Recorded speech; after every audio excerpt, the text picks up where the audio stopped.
Hello, my name is Hakon and welcome back to my channel and another little tutorial on the Empress Effects Zoia, the patchable modular synthesizer in a little box where the only limitation is your imagination and the CPU, of course.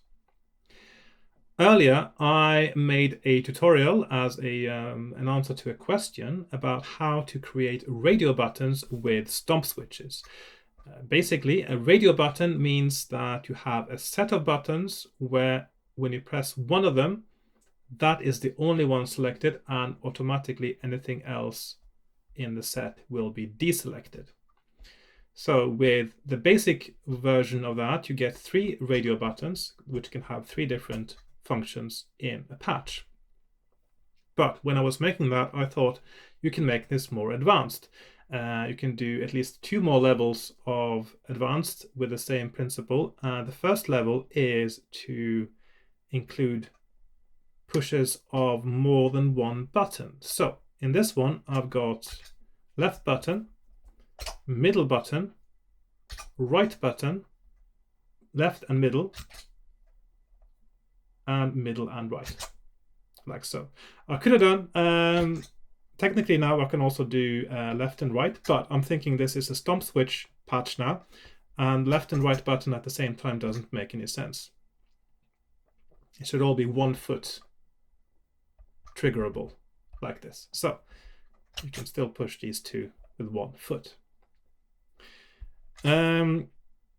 So how does this patch work? Everything fits on one page. The other page is just for the visuals. First of all, I should say something about performance mode. You can see now there is a sky blue pad here in the navigation pane here. And that means that the Zoia is now in performance mode, and that is the only time you can actually use the middle and right push buttons, Stompswitches, I beg your pardon. Use the middle and right Stompswitches in your patch as a button controller. If you don't have it in performance mode, this will be scrolling to the next preset, and this will be the bypass button. Because now these don't work as scroll and bypass because they are in performance mode. So in order for this to work, you need to set your Zoia in performance mode, and you do that by pushing the middle and the right Stompswitch and hold them down. Now it is in normal mode because that's what I went out of performance mode. Now you can see all these pads are green, or if you push bypass, they are red. Also, you will want, before you go into performance mode, to make sure that you are not bypassed. If you want to have an effect bypass in performance mode, that has to be part of the patch that you make. So for instance, in this case, you could say that I want a combination of pushing these 2 buttons, for instance, or still this button, if you want to, could be bypass. Let's go back into performance mode, like so. There we are. And let's see how we make this. Right, first of all, we have the input modules for the Stompswitches, left, middle, right, left, middle, right. And when you set these up, you go in and you select left, middle, or right under Stompswitch on in the setup. And also make sure that they are momentary. That is the default, so you don't have to change that, but that is important. They need to be momentary. These 3 Stompswitches are then connected to each their own sample and hold module. A sample and hold works by having a value input, a trigger input, and a value output. And what happens is when it gets a trigger, and the trigger is that whatever is connected to the middle pad, the trigger input, is rising in value. So when it detects a rise in value on the trigger input, it will trigger, and when that happens, it will copy the value that is currently that very moment at the input, copy that over to the output, and it will remain at the output until it gets a new trigger. Only when it gets a new trigger signal will that change again. Then it takes a new reading from the input and copies over to the output.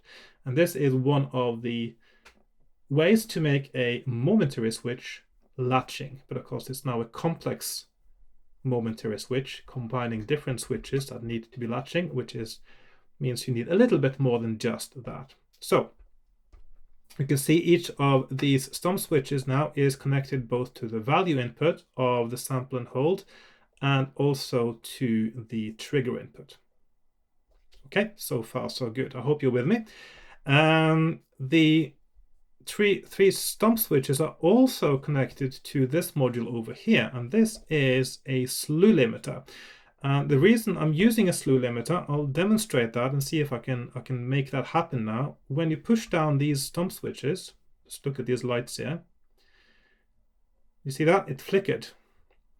Before it went all the way down, it flickered on and off. And that is because these stomp switches, that happened again, they don't have micro switches.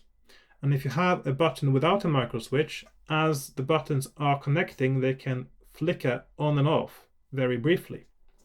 And we don't want that to trigger anything in our patch. And so, in order to prevent that from happening, I have sent the stomp switch to a slew limiter, which is part of what makes something happen, but it means there's a little bit of a delay from that being pushed, or in this case released actually, I'll get back to that, before something happens. Now, a second thing I had to think about was, how do I know whether one or two buttons have been pushed, and how much time do I wait between them? And the easiest way to solve that problem is to wait until you release the buttons to trigger. So if you look at this page again, now I'm going to overdo it now. So I'm pushing button number 1 here. Nothing's happening. When I release it, that is when it moves to selection number 1. And if I do one button there and the middle button, and then I release, it's that 3. If I do them 1, 2 like that, and then I release one, and then I release the other, that doesn't make a difference. And I'll do these ones on the right here, release the middle one, release the right one. So that means you can take as much time as you like to push the buttons, make sure you push them properly. It is when you release the combination of buttons or the single button, that is when something happens. If you don't do it like that, you have to actually make it more complicated. So, right. So the way we register that all the buttons have been released is by sending the input from all the buttons now into a slew limiter. And that, of course, registers when it's been released, but only after 0.1 seconds, which means that if you get flicker as you push them down, that will not trigger a release. That is very important. The output of the slew limiter goes into the negative input of a comparator. Now, the way a comparator works is it has 2 inputs and a single output. It has what's known as a positive input and a negative input.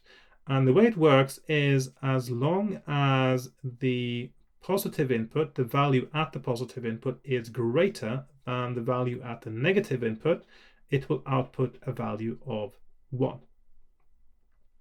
And you can see how the slew limiter goes into the negative input of the comparator, which means that as long as any of these buttons are pushed, plus a little bit of a time slowing down because of the slew limiter, the negative input here will be active and the comparator will be off. So it's off as long as any of these buttons or combinations thereof are pushed. And when you release them, when you release all of them, none of them are held, then the comparator will trigger and go to send an output of 1. By the way that works is you make sure that the positive input is a little bit higher than 0, so that when the negative goes back to 0, the positive is higher and it will send an output of 1. And that output goes to this sample and hold over here, which gets the output, so the output from the sample and hold for each individual button goes to this sample and hold here. And the output from the comparator is what triggers this sample and hold. And that means that this can register. Now I've pushed two of these buttons at the same time. Oops. Two of these buttons. So the output values here, they both go to the input of this sample and hold. But this is not triggered until I release the buttons.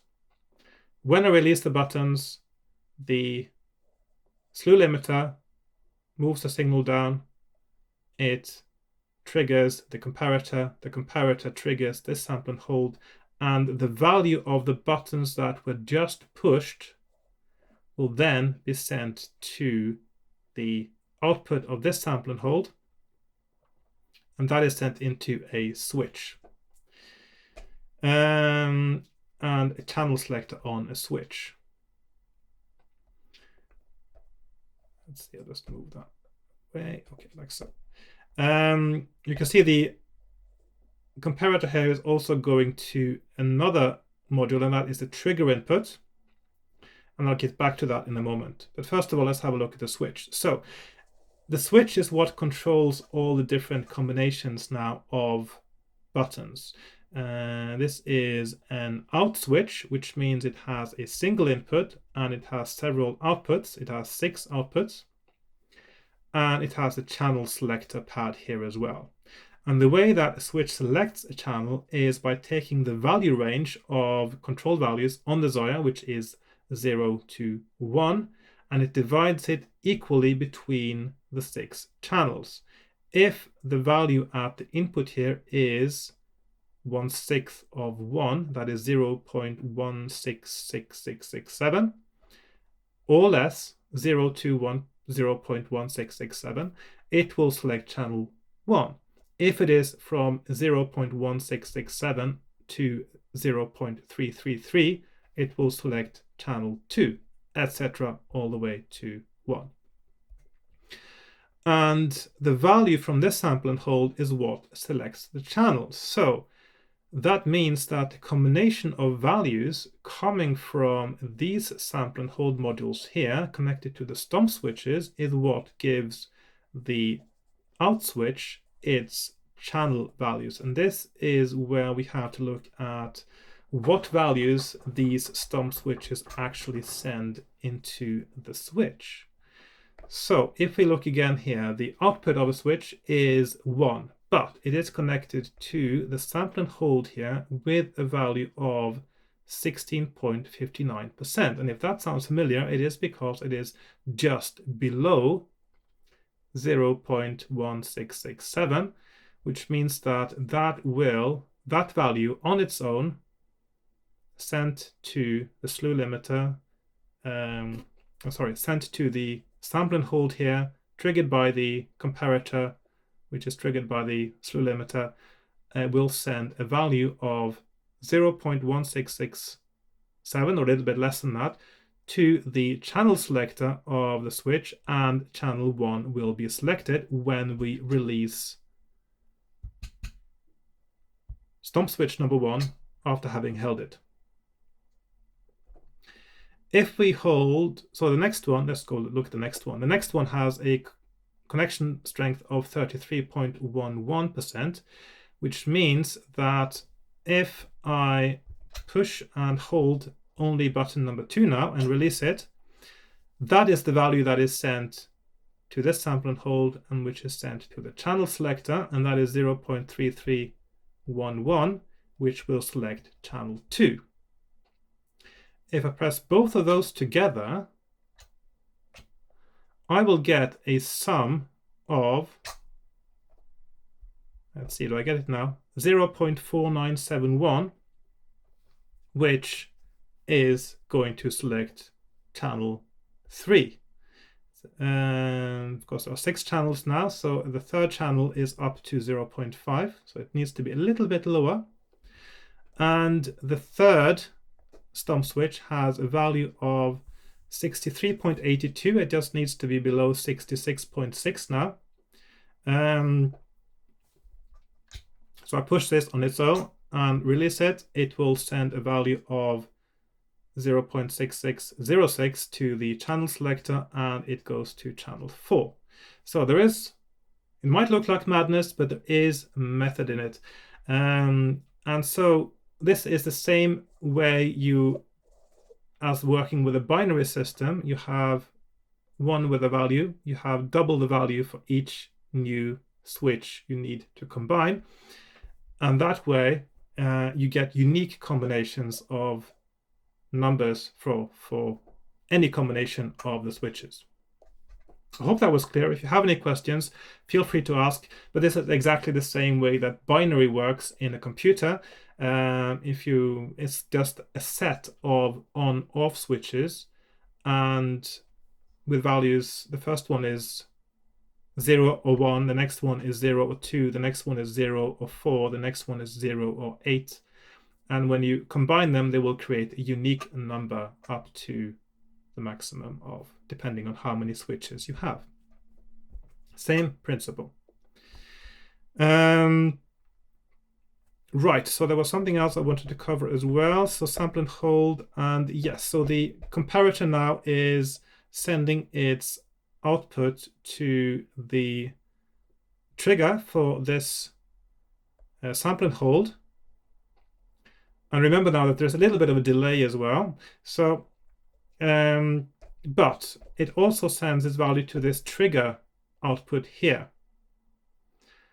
And that trigger is sending a trigger to the sample and hold modules here. So when we release let's just do this, the chain of events now. So we push this triggers, this sends a value of 0.166 to the input here. It triggers the sample and hold. 0.166 is copied over here. This also sends a value of 1 to the slew limiter, which slowly goes up. That is to say, slowly, it takes 0.1 seconds to 1.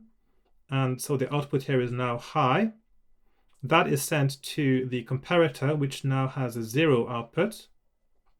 And the output here, which is 0.1666, is also sent to the input of this sample and hold.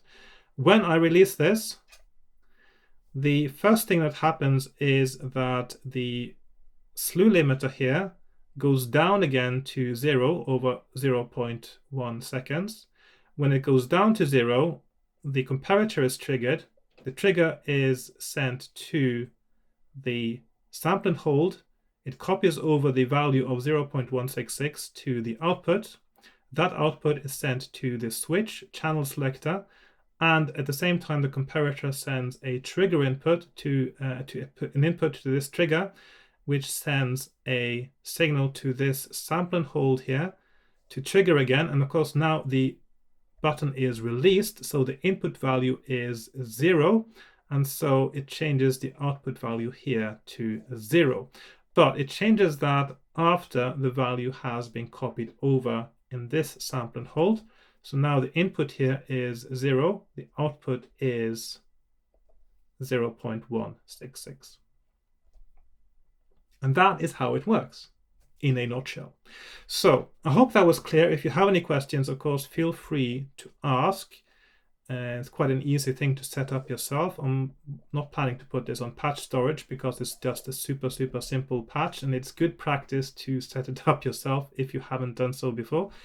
The main tricky bit here is connection strengths. Make sure that these ones, you select the pad from the Stompswitch to the sample and hold input, and you adjust connection strength down to a little bit below 1/6, because that is what you need to select the right channel.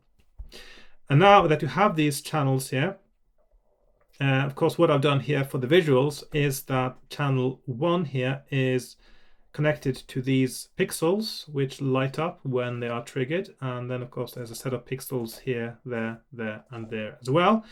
When you do your own patches, you may want to have pixels to indicate what radio button is active, but you may also want to use the values for something that actually does something in the patch as well. That is the main reason you do this. Radio buttons are an interface module, so you want to be able to affect something else. So then you have these values of 1 coming out of the switch, and that is what you use to patch into something else in your patch that does something. So there you go, little utility patch for you, and that is stomp switches with 5 different stomp settings with combinations of 2 switches, 2 stomp switches, as well as single push.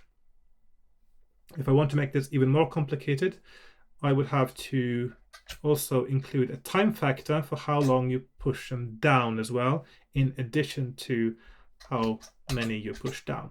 That is more complicated, but of course, if you want a challenge for yourself, you can try doing that. You can use this as a starting point.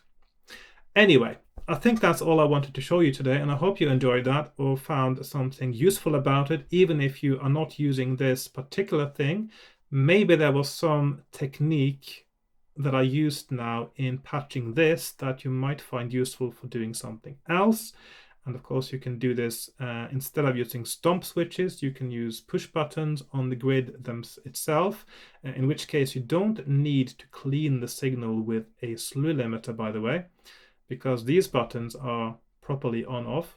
At least I've never had any problems with them flickering. You can still put that in just to be sure, though. You can, yes, absolutely.